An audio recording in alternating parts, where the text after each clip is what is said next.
So, in this explainer, we're going to map the hidden forces that really drive brand power.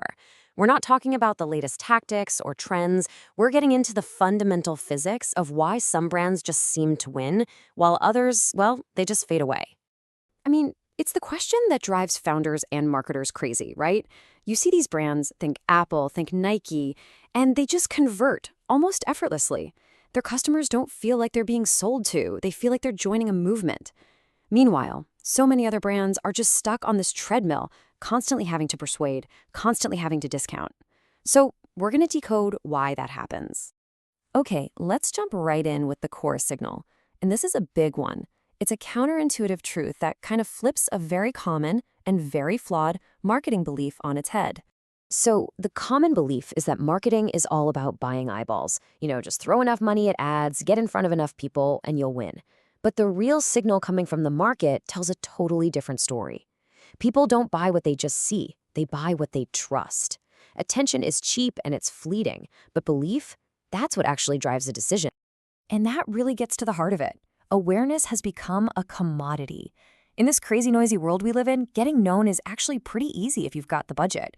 But being believed, now that is the really scarce resource. Awareness without any trust behind it is just noise. It's completely, utterly ineffective. So if belief is the real signal here, we should be able to see a pattern, right? And we do. We see it everywhere, from what the smartest thinkers are saying to how modern digital platforms actually work. This quote from Seth Godin just nails it. Trust gives you permission. When a customer actually believes in your brand, your marketing stops being an annoying interruption. It turns into a welcome message, something they actually want to get because they've already bought into who you are and what you stand for. And the psychological engine that makes all this trust scale up is something called social proof. You might have heard of it from Robert Cialdini's work.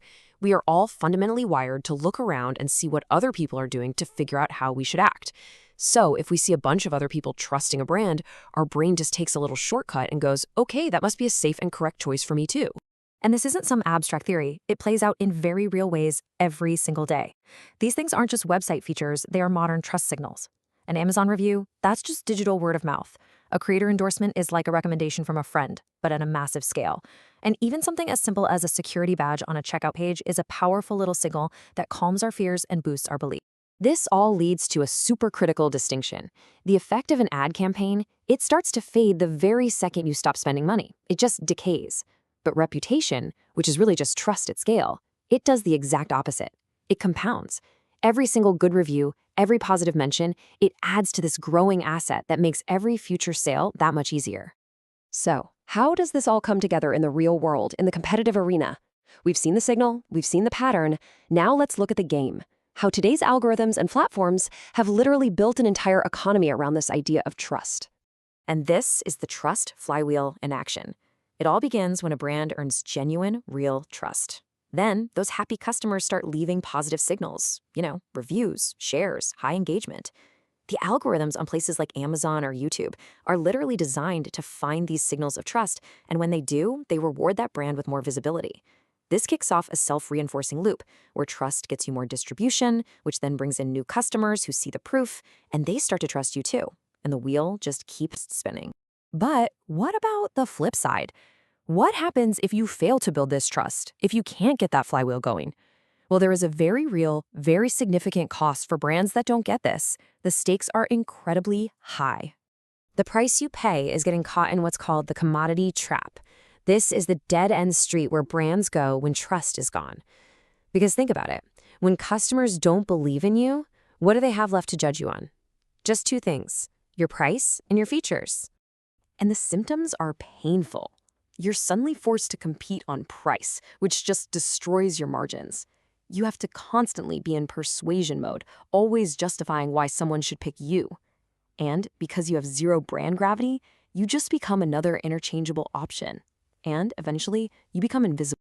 So how do the winning brands manage to avoid this trap? What's their secret? What is their edge? It all comes down to thinking about their marketing in a fundamentally different way. Look at it this way. Losing brands are obsessed with the mechanics of sales funnels. It's all about the tactics designed to just push a person through a transaction. But winning brands, they focus on building belief systems. They create an entire ecosystem of values, of evidence, of community that makes customers actually want to belong. And this is the ultimate advantage. The goal isn't just to be persuasive. The goal is to become the inevitable choice. When you build so much authority and credibility, you literally remove the friction from the buying decision. The choice stops feeling like a risk. It just feels right. It feels obvious. Okay, now let's turn this all back on you. We've mapped out the signals, the patterns, the whole 9 yards. The most valuable thing you can do now is to apply this whole framework to your own brand with a simple trust audit. Let's start with the most fundamental question of all, and I want you to think beyond just your product features. What is the core, gut-level reason someone should place their belief in you? Is it your deep expertise? Your radical transparency? Your consistency? What's the bedrock of your brand's trust? Next, let's get really specific. If you had to point to one single piece of evidence that proves your credibility, what would it be? Is it that one killer case study, an endorsement from a leader in your industry, your mountain of 5-star reviews? You have to identify your single most powerful, tangible trust signal.